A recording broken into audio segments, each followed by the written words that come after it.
O caráter do homem cristão. Depois de tantos anos no Nordeste, eu estava com saudade de vocês aqui de São Paulo, porque eu fiquei 10 anos no Nordeste, 10 anos no Centro-Oeste, faz tempo que eu não vinha nesses encontros regionais, né? Então, muito bom estar aqui, é uma alegria grande, e vocês não sabem a grande satisfação que eu tenho em poder rever vocês, né?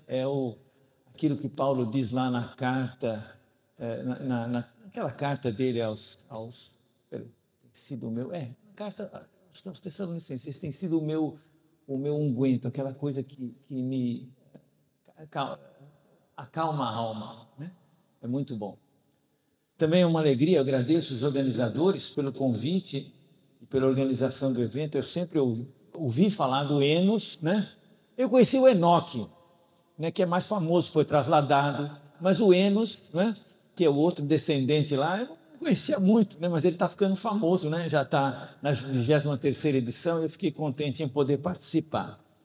E se você anotar o meu WhatsApp ou o meu e-mail, eu posso mandar as 10 páginas da palestra para você. Eu escrevo tudo, né? Eu não vou ler tudo, porque, né, o que sair agora, extemporaneamente, é o fundamental. Mas eu tenho um texto.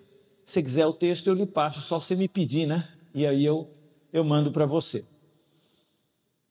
O tema caráter do homem cristão já está muito bem construído. Agradeço o Júnior, o Edivaldo e o João Cruz, que trouxeram para a gente, vamos dizer, construções bem focadas em questões, em problemas masculinos, problemas dos homens. Homens cristãos precisam se posicionar, se colocar na sociedade, na questão da família, na questão da própria natureza sexual da sua masculinidade. Então, tudo isso está muito bem dentro.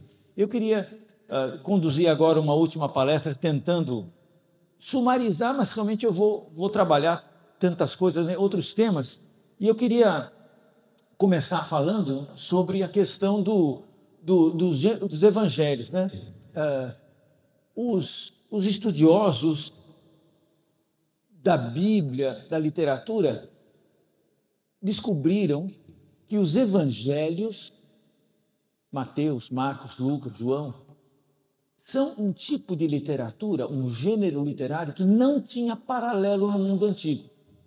No mundo antigo existiam vários tipos de obras, sei lá, tragédia, comédia, né? De teatro grego, existia a história, o conto, existia a fábula, vários tipos, mas o gênero literário evangelho não tinha. Então, realmente, Marcos, que deve ter sido o primeiro a colocar por escrito, pelo menos que nós recebemos, né? O primeiro evangelho, primeira história sobre Jesus, que foi escrita e se preservou até hoje, que é o Evangelho de Marcos, segundo um consenso mais ou menos de hoje em dia, Marcos inventou o gênero literário evangelho. É uma invenção. Agora, há quem diga que Lucas Atos, que é um conjunto, né, é um livro, o livro de Lucas é o primeiro volume, o livro de Atos é o segundo volume. Ele poderia bem se encaixar no gênero literário que no mundo antigo chamam de bios, biografia, vida, né? O primeiro volume conta a história do homem ilustre, do filósofo. O segundo volume fala dos desdobramentos das escolas filosóficas dos seguidores dele, né? Então Lucas talvez escreveu um evangelho consultando outros evangelhos, que ele diz logo nos primeiros 4 versículos que ele consultou muitas obras e ele entrevistou muitas testemunhas oculares, mas o livro de Lucas podia ser uma biografia, uma bios de Jesus. No primeiro volume, a história do homem. No segundo volume, as consequências da vida do homem, as escolas, o resultado, o ensinamento desse homem.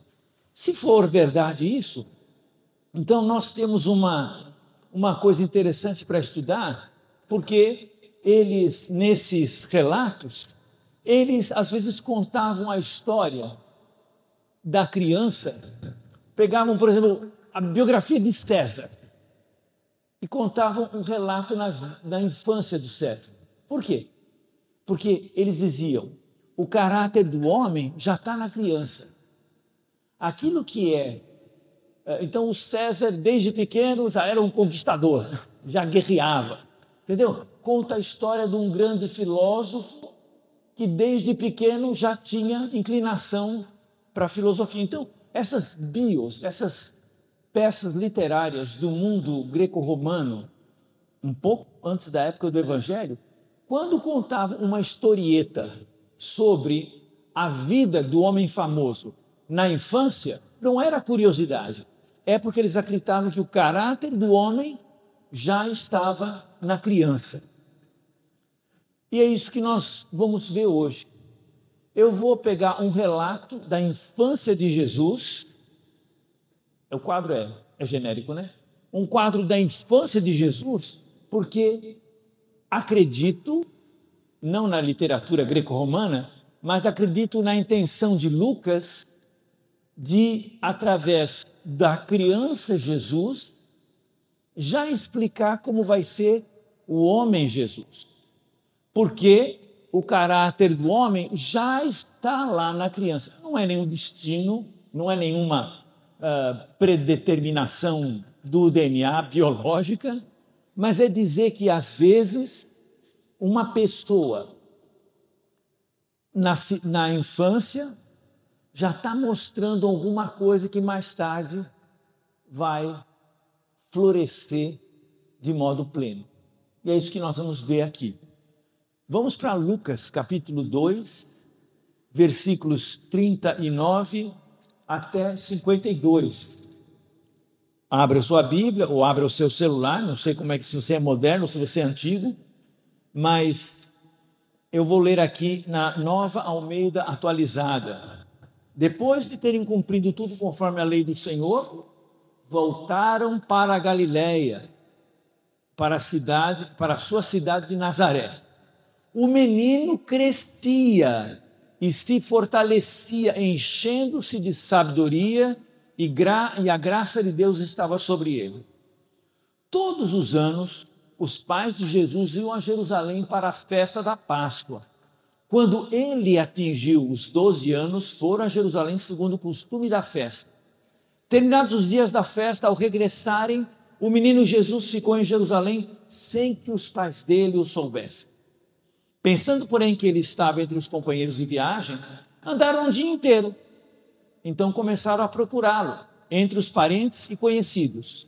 E como não o encontraram, voltaram a Jerusalém à sua procura. 3 dias depois, o acharam no templo, assentado no meio dos doutores, ouvindo-os e fazendo-lhes perguntas. E todos os que ouviam o menino se admiravam muito da sua inteligência e das suas respostas. Logo que os pais o viram, ficaram maravilhados. E sua mãe lhe disse: Filho, por que você fez isso conosco? Seu pai e eu estávamos aflitos à sua procura. Ele respondeu: Por que me procuravam? Não sabiam que eu tinha que estar na casa do meu pai? Não compreenderam, porém, as palavras que lhes disse. E voltou com eles para Nazaré e era submisso a eles. A mãe dele guardava todas estas coisas no coração. E Jesus crescia em sabedoria, estatura e graça diante de Deus e dos homens. Essa história é conhecida, a história do menino Jesus, que é encontrado lá entre os doutores do templo, né? E eu queria chamar a sua atenção justamente para alguns aspectos do caráter do menino Jesus, que tem muito a ver com o caráter do homem Jesus. E com isso, fazer uma imediata ligação com o caráter dos meninos de Jesus, que estão aqui, não é? Os meninos de Jesus, os meninos de Deus que estão aqui. Então, a primeira coisa que eu quero mencionar é justamente que...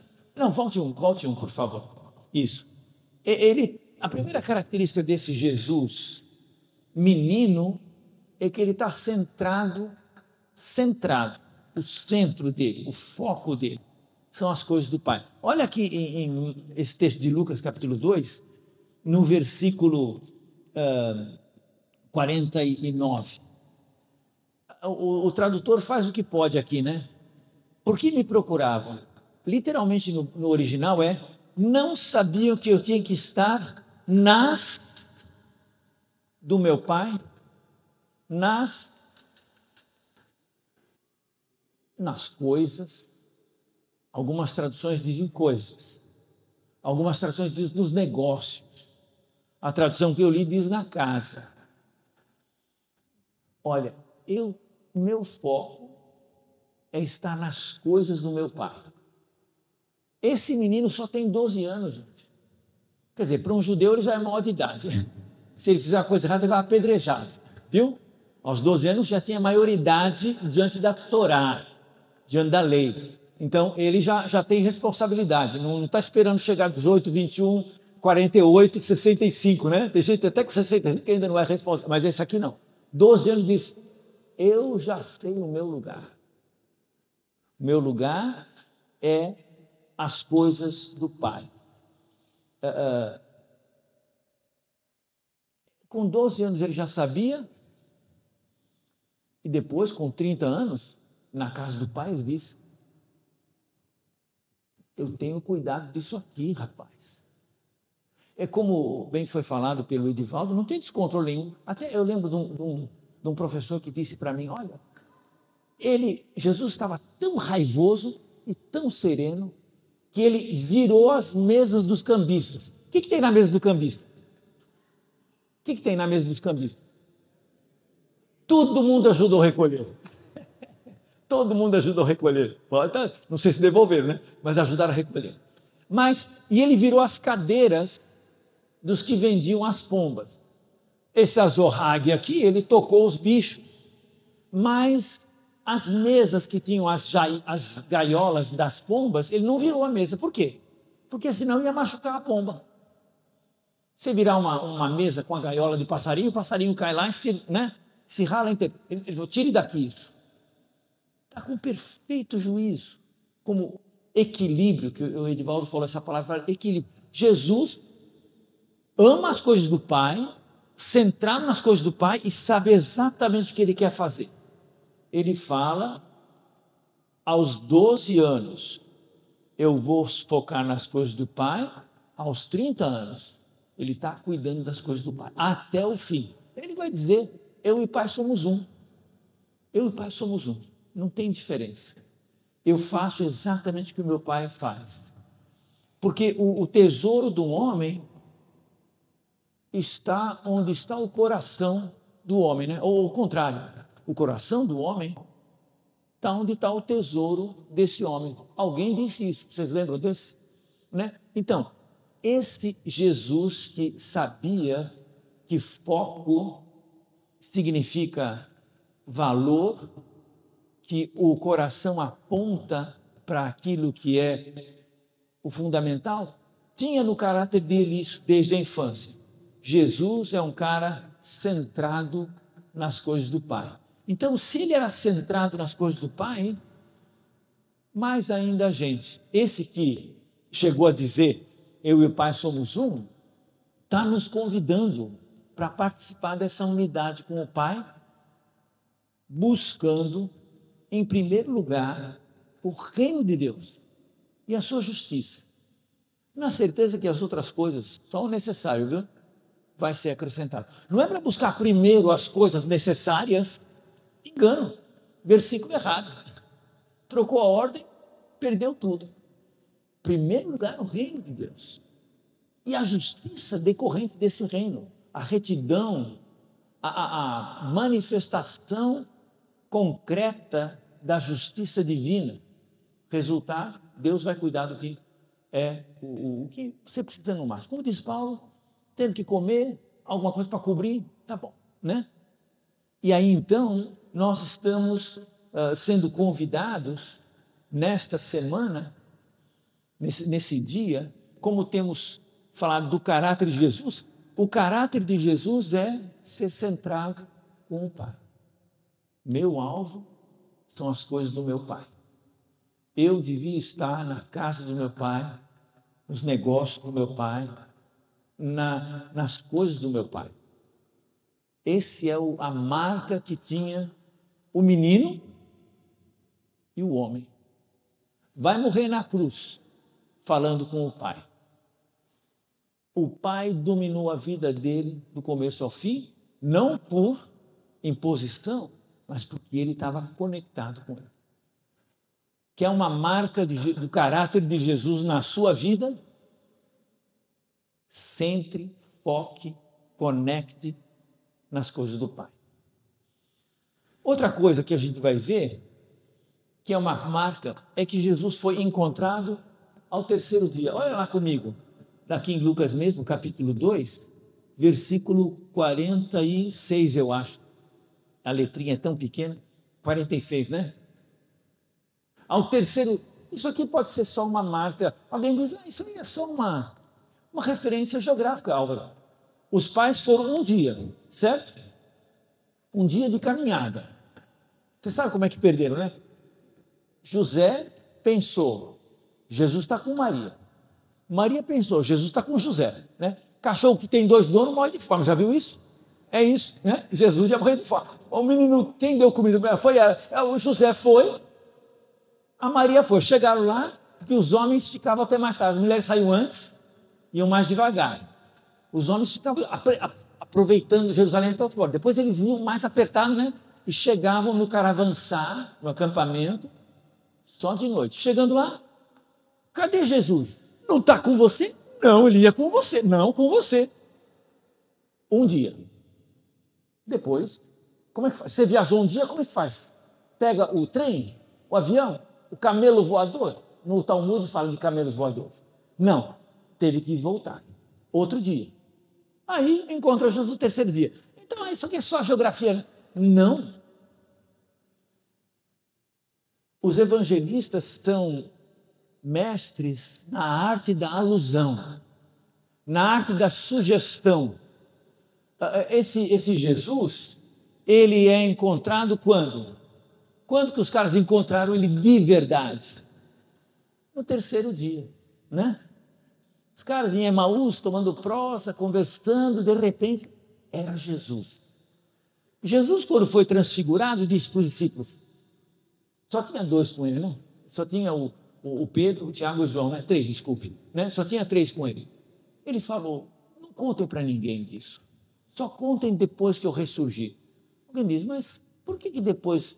Que história tão boa, Jesus transfigurado, né? Conversando com Moisés, conversando com Elias. Essa história é uma prosa ótima. Não contem para ninguém. Só depois que eu ressuscitar. Por quê? Porque só ia poder entender aquele evento à luz do crucificado ressurreto. Porque entender Jesus sem ler a ressurreição e a crucifixão dele, ou ele vira um filósofo normal, um mestre, ou ele vira um maluco, entendeu? Na verdade, Jesus só faz sentido morto e ressurreto. Aí sim, tudo que ele disse é perfeito, é isso mesmo.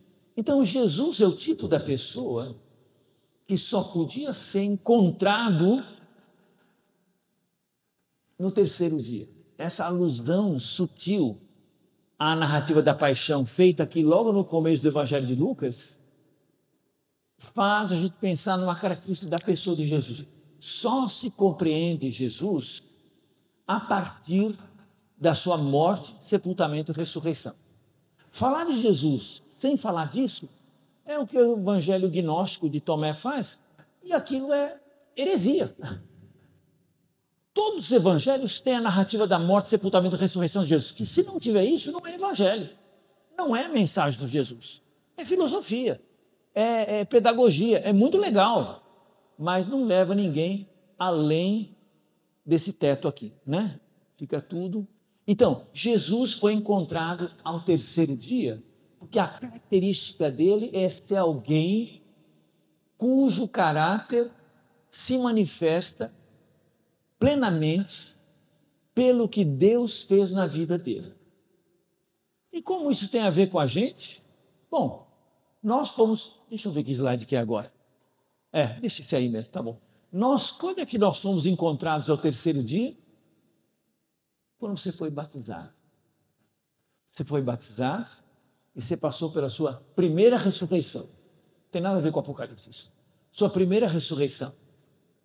E entre a sua primeira ressurreição, se você não estiver vivo até Cristo voltar, entre a sua primeira e segunda ressurreição, essa pessoa que você é só faz sentido à luz do milagre que o Divaldo falou que aconteceu, do milagre que aconteceu com você nas águas do batismo.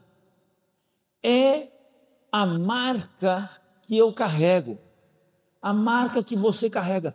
Mora o Espírito Santo aí em você. Tu és templo do Espírito Santo. Realmente é um milagre, mas como é que vai morar aqui o Espírito do Criador do Universo? Pois é, ele mora no mais altos céus, mas mora no coração do arrependido, no coração do contrito, já dizia Isaías. Então, o que nós temos como marca é a percepção de que vivemos o já e ainda não do Evangelho. Já fomos redimidos, já somos salvos, já temos a vida eterna. A morte não nos toca. Para mim está chegando mais perto, né? Para alguns aqui, desculpe dizer, está mais perto ainda, né? Mas não faz mal. O problema é que não nos toca. Não nos toca. Já passamos da morte para a vida. E o viver que hoje temos na carne, vivo pela fé, né? Nesse Filho de Deus que me amou e assim se entregou por mim. De forma que nós não estamos mais numa condição de normalidade. Nós vivemos como pessoas que morreram, ressuscitaram, e estamos aguardando mais uma ressurreição, uma transformação enorme. E isso, essa expectativa, essa esperança, faz deste grupo aqui, faz do caráter cristão, um grupo indomável, intocável, indemovível, porque não é possível vencer você. Não porque você seja o incrível Hulk, não. É porque você tem o Espírito de Deus, o milagre já aconteceu e você tem consciência disso. Deus tocou a sua vida. O Criador do universo pôs o dedo no seu coração, purificou a sua vida. E, por isso, só encontramos você mesmo depois do batismo, depois do seu terceiro dia, depois da sua ressurreição. Você é outra pessoa.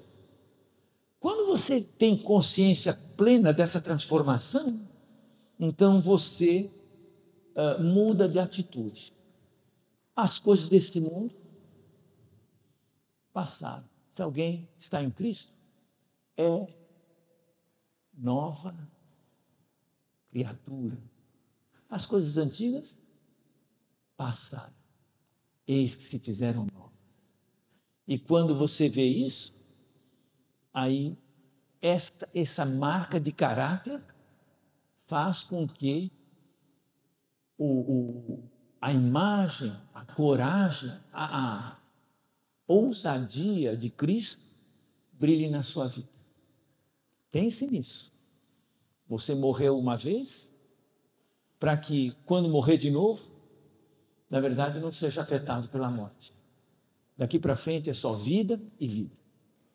E vida com aquele que veio dar vida em abundância. Jesus é aquele cara que, o Lewis diz que nós somos como que estátuas de mármore num ateliê. E corre um boato no ateliê que um dia todas as estátuas vão ganhar vida, né? Nós estamos aí. Nós estamos esperando esse momento da vida revestir completamente esse ensaio de vida que temos agora. E essa esperança faz com que nós tenhamos firmeza, tenhamos confiança, fé. Não vivemos pelas coisas que vemos, Vivemos pelas coisas que cremos. Não nos guiamos pelas coisas que acontecem, nos guiamos pelas coisas que acontecerão pela mão de Deus.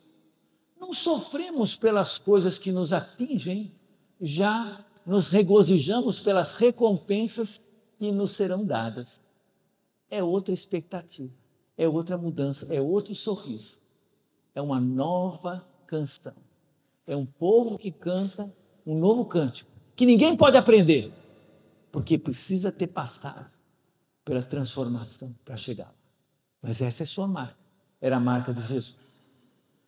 Gostei ainda de trazer uma coisa mais eclesiológica para nós. Jesus, uma marca dele, é que ele era dialogal, questionador. É lógico que é o menino Jesus. E ele estava aqui, assentado entre os mestres. Quem lembra da cultura do mundo antigo? Assentar-se era a postura padrão para um mestre ensinar, não é? Mas podemos dar desculpa que aqui era uma reunião bem mais informal, então está todo mundo assentado ali, né? E Jesus também, os mestres assentados, Jesus também. Mas o Evangelho de Lucas mostra, Jesus ensina assentado e o que ele faz? Diz aqui que ele estava lá, versículo 46, ouvindo e fazendo perguntas. Jesus é um perguntador. Se você fizer, como muitos já fizeram, né, uma coleção das perguntas de Jesus, não é? Algumas são desconcertantes, né? Das perguntas que Jesus fez, você vai pensar, ué, Jesus ele não responde tanto quanto ele pergunta, né? Ele mais pergunta do que responde. Na verdade, é uma decepção, mas são poucas as perguntas boas que fizeram a Jesus. O pessoal faz pergunta ruim, né? Jesus tem que se esforçar para ensinar tudo, mas Jesus pergunta perguntas boas sempre. Jesus tem esse espírito de questionar e é interessante que o povo se admirou, né, dessas respostas dele, mas ele estava assim nessa condição de alguém que pergunta e responde, porque Jesus não é o tipo, nunca foi o tipo fechadão que tem um discurso duro. Pelo contrário, lá em João, em Mateus capítulo 11, quando ele falou das condições dele de ensino, ele falou da condição dele de ser uma pessoa dialogal. Então, a grande força da pessoa de Jesus, tanto nessa época aqui, quando ele é criança, e ele questionando lá, né, aqui é uma figura boa, dele conversando, tanto dessa época como de época posterior, ele conversando com os homens no templo. Jesus não é o cara de posturas fechadas, não é. Jesus não é alguém que vem fundamentalizar a coisa. Gente, Jesus lidou com cada coisa esquisita e ele foi com calma, foi lidando, né? Jesus acolheu muita tradição. Sinagoga era uma coisa tradicional, não está na Bíblia, não está no Velho Testamento. Ele acolheu a sinagoga, ele frequentava a sinagoga. Ah, mas não é mandamento. Não é, mas ele... Agora, quando o mandamento entrava em conflito com as coisas do Pai, aí ele vinha em socorro das coisas do Pai. Mas é muito interessante que Jesus, questionador, estava lá no meio dos mestres da lei, enquanto criança, e no futuro, e ele sempre conversou. Eu não lembro de alguém que Jesus disse, não quero falar com você. Lembra de alguém assim? Não, com fariseu eu não converso. Ah, saduceus são os arrogantes, não quero saber. Ah, esse povo da ralé, não teve um para quem ele virou as costas. Inclusive ele era convidado por alguns fariseus e era humilhado. Ele foi na casa de Simão, o fariseu, Simão humilhou ele, não deu saudação na porta, não limpou os pés dele, não fez nada. Aquela mulher que veio chorando e fez tudo isso. Mas Jesus vou te tratar mal lá, mas eu vou tentar, né? Vou conversar. Eu não sei se é Simão ou Zaqueu, né? De repente o Simão vira um Zaqueu, sei lá, né? Mas ele tentou, com Simão não deu certo, com Zaqueu deu, né? De qualquer forma, Jesus é alguém que conversa e questiona, e é até interessante, porque existe um rabino judaico importante chamado Hillel, ele estava vivo quando Jesus tinha 12 anos. Se Jesus nasceu em 6 a.C. ou em 4, nós temos dúvida, tá? O que nasceu antes de Cristo? Jesus devia nascer no ano 0, né? É que quem fez a conta errou, tá? O monge Dionísio Exíguo não era tão exíguo assim, né? Então, ele errou. Jesus não nasceu no ano 1, ele nasceu ou no ano 6 ou no ano 4. Mas o Hilel morreu aqui ao redor do ano 10. E Jesus deve ter conversado com ele neste dia de Lucas capítulo 2. O que tem de importante isso? Hilel era um homem, um rabino muito bom, muito filântropo, e ele formulou aquela regra: não faça para os outros o que não quer que faça para você. Isso é toda a lei. E Jesus virou isso do lado positivo, né? Em Mateus 7,14, eu acho, né? Tudo quanto, pois, quereis que os homens vos façam, de bom, né? Fazei vós a eles. Então, eu não sei se Jesus pegou Hilel e melhorou Hilel e trouxe, né? A única pessoa que formulou aquela regra de ouro desse jeito foi Jesus. A formulação negativa, não faça aos outros o que não quer que faça a você, vários filósofos fizeram. Mas Jesus, Filho de Deus, fez a formulação mais positiva possível. Então, de onde vem? Vem um Jesus dialogal, que talvez deu a bênção desse grande Hilel, nos últimos dias, ter visto e ter conversado com o Filho de Deus, que iluminou o ensino dele, superando e, evidentemente, dando eternidade àquilo que era um ensino só passageiro. Mas o ponto é que Jesus, como característica, é alguém que conversa, é alguém que questiona. Não é um cara que bate fechado nas questões. Maiêutica é o que Sócrates fazia. Perguntava. Agora, a maiêutica socrática, Sócrates maiêutica significa o parto, o ofício da parteira. A parteira dá a luz, né, a uma criança. Sócrates dava a luz às ideias. Ele ia pegando uma pessoa, perguntando, e a história aparecia. Mas a maiêutica socrática é antropológica, ela se baseia no homem. O homem sabe o que precisa saber. Jesus pensa, não, eu pergunto e Deus vai, pelo Espírito, providenciar as respostas e o jeito para a pessoa compreender. Mas Jesus não cessa de perguntar para que a pessoa busque em Deus a resposta. Essa é uma característica de Jesus, o grande questionador que nos leva a buscar, então, solução. Também Jesus é aquele humilde e manso. Gente, olha aí no capítulo 2, versículo 51. Voltou para Nazaré e era o quê? Submisso. Olha, ser submisso ao mais forte, ao mais inteligente, ao que sabe mais, não é nenhuma virtude, é esperteza, né? Não é verdade? É esperteza. Seja submisso ao mais inteligente, ao mais forte, né? Se o cara vem te aconselhar e ele sabe mais que você na hora, legal. Mas ser submisso aos ignorantes, aos mal informados, a pessoa que é pior que você, é dureza, né? Mas esse menino de 12 anos já tinha coisas que ele sabia que os pais não sabiam. Já tinha coisas. Mas ele foi para casa dando sermão neles? Não.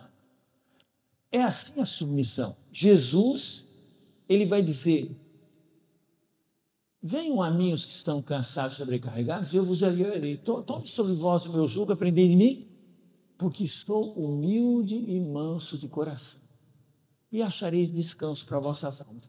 Jesus era um cara humilde e manso, que acolheu se submeter a Maria e a José, acolheu se submeter às condições daquela sociedade na qual ele viveu, acolheu viver como ser humano, como nós, com as limitações. Por isso que ele era um bom professor. Professor sabidão, arrogante, durão, né, bravo, não presta para nada. Quando ele ensina alguma coisa, ele ensinou só porcaria, só as coisas do jeito dele, né? Não valia a pena ter ensinado. O pré-requisito do ensino é ser como Jesus, humilde e manso. Aos 12 anos ele era assim. Aos 33 anos ele é assim. Hoje ele é assim. A bondade, a mansidão, a humildade de Jesus é que nos dá vida. Senão ele já devia ter fulminado. Vocês todos, claro, eu, certamente. Então, fulminado porque acabou a paciência. Não. Esse é o modelo, o caráter que aos 12 anos ele já tinha.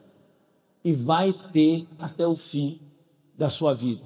Humilde e manso. Um menino, um jovem, que aprendeu que o caminho para um caráter grandioso é a humildade. Todo que se exalta é humilhado. Mas aquele que se humilha até a morte, morte de cruz, é exaltado e tem um nome que está acima de todo nome, para que ao nome de Jesus se dobre todo o joelho, no céu, na terra e debaixo da terra, toda língua confessa: Jesus Cristo é o Senhor, para a glória de Deus Pai. Humildade e mansidão. Esse Jesus, o caráter dele era tão forte, que na última noite, na última lição, a última coisa que ele teve, Jesus vai morrer amanhã, qual a última lição? Eu vos dei o exemplo, para que como eu fiz, façais vós também. Se tem uma coisa para aprender de mim antes que eu morra, por favor, sejam humildes e mansos. E aí, vocês vão ser como eu, caráter de Jesus. Última coisa, pessoa em crescimento. Esse trecho aqui, pode pular, está construído no texto, versículo 40 e versículo 42, falando de o menino crescia e se fortalecia, se enchendo de sabedoria e graça de Deus, e a graça de Deus estava com ele. Aí tem a narrativa dessa história que nós lemos, e depois, e o menino de Jesus progredia em sabedoria, estatura e graça diante de Deus e dos homens. Então, isso aqui chama inclusio, é um recurso literário para dizer, entre esse e esse texto, que falam de crescimento, estamos falando de quê? De crescimento. O retrato do menino Jesus é natural, uma pessoa em crescimento.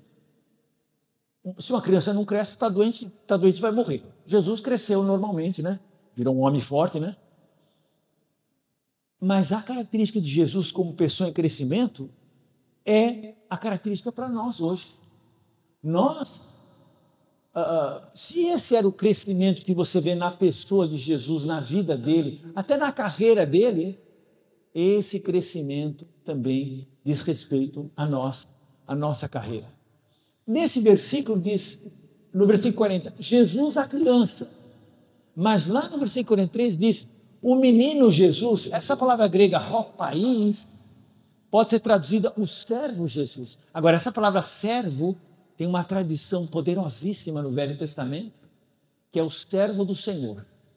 O homem de Isaías 53, aquele que vai trazer a redenção. Então, a criança em crescimento chega a ser a resposta de Deus para a história de Israel. O servo do Senhor de Isaías. Tanto que em Lucas, a primeira leitura bíblica que ele fez em público na sinagoga de Cafarnaum, em Lucas 4, é o quê? Um cântico, uma poesia, não dos cânticos do servo, mas uma poesia sobre o servo do Senhor de Isaías 61. Então Jesus cresceu e se tornou aquilo que era para ser o servo de Deus. E é por isso que então, nessa historieta de Jesus, eu queria então chamar a sua atenção para as 5 características dele.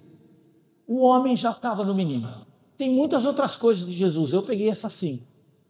Centrado nas coisas do Pai, encontrado ao terceiro dia, dialogar, o questionador humilde e manso, pessoa em crescimento. Nós também, na nossa imitação de Cristo, imitatio Christi, nós vamos nos concentrar nas coisas do Pai. Busca, em primeiro lugar, o reino de Deus e a sua justiça. Viva a nova vida. Não é mais aquele antigo. Você é outra pessoa. Se alguém te conheceu antes, não conhece mais. Você é outra pessoa. Viva essa nova vida. Dialogue e questione. Pregando e ensinando, não fecha, meu irmão. Porque, como já foi dito aqui, o João bem falou, aprendizado é para a vida inteira. Estamos aprendendo. Sabe o que eu acho interessante? Lá em 2 Timóteo, capítulo 4, Paulo está escrevendo a última carta, está escrevendo da cadeia, está sabendo que vai morrer, e ele diz para o Timóteo, traz os livros, e não esquece os pergaminhos. Paulo, tu vai morrer, está estudando para quê, cara? Qualquer dúvida que você tenha, daqui a pouquinho Deus soluciona para você ao vivo em cores, né? Vai estudar, aprender, ser humilde até o fim. Não tem uma reunião da igreja que a gente não aprenda. Não tem nenhum irmão, por mais novo na fé, que venha aqui falar uma coisa, que não tem algo para todos nós aprendermos, desde o mais velho até o mais novo. Essa capacidade de continuar dialogando, questionando e aprendendo é importante. E humildade e mansidão, essa é a nossa marca. Igrejas de caudilhos, de chefões, de cacique, de líder forte, Deus me livre, Deus me livre. Aquilo é um inferno na terra, aquilo é um campo de batalha, aquilo é sair do fogo do inferno e pular dentro da caldeira dos meninos lá de Daniel, sem o anjo para ajudar, né? Então, é ruim demais, não quero. Humildade, vamos ser refrigério para os irmãos. E crescendo, crescendo, crescendo. Então, caráter, em grego, caráter, é o que faz a marca, é o tipo é o que faz a marca, mas também no grego é a marca que fica. É a marca que fica. Realmente aparece só, no Novo Testamento só em Hebreus 1, versículo 3. Ele é a expressão exata do ser de Deus. Ele é a estampa. Ele é o carimbo do ser de Deus. É o que faz a marca. Então, que a marca de Jesus fique em você e que você, com essa marca, marque os outros. Não é? Lembra aquela história? Os caras olharam para aqueles 2 caipiras, aqueles 2 manezão, aqueles caras que não sabiam nada, e eles responderam de um jeito, falaram de uma forma, que os inimigos deles pensaram, disseram, caramba, esses caras tiveram com Jesus. Deus nos abençoe para que olhem para mim, para você e digam o quê? Eles estiveram com Jesus.